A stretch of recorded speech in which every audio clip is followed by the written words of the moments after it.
Assalaamu calaykum. Muuqaalkan maanta waxaan uga hadli doonaa masiirka. Waxaa laga yaabaa in haddii aad maqasho kelmadda masiirka inay kugu soo dhacdo laba qofood oo isqaba, in haweeneyda ninkeeda ay u dareento in ninkeeda uu shukaansanayo ama xasaabo ula sameynayo qof kaleeto, ama in isdareensiiso in qalbigeeda oo lala wadaagayo qof kale saddexaad uu jiro, balse masiirka kaasoo mid ka duwan.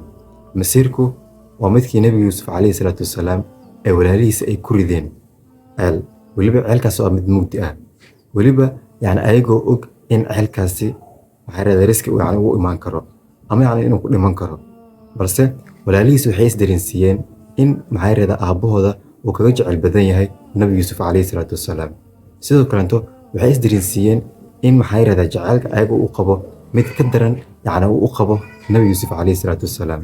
Sidoo kale waxaa xaqiiqo ah in haddii maanta waalidka ubadka uu dhalay ilmaha yaryar, haddii maanta in laba qof wada dhashay mataana ahaadaan ama ha wada dhashaan, haddii maanta midkood hadiyad loo keeno, weliba hadiyada kan la siiyey mid ka qaalisan haddii la siiyo, waxaa laga yaabaa in qofkaasi uu dareemo cuqdad ama masiir.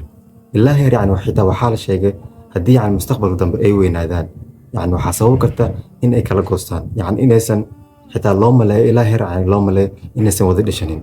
Sidoo kale saxaabiga qaaliga ah ee Sacad bin Cubaada radiyallahu canhu ayaa wuxuu yiri, haddaan arko xaaskayga oo ninka la socda, ninkaasi seeftiida aan la dhici lahaa, weliba iyadoo aysan gal ku jirin, waan dil lahaa ayuu yiri.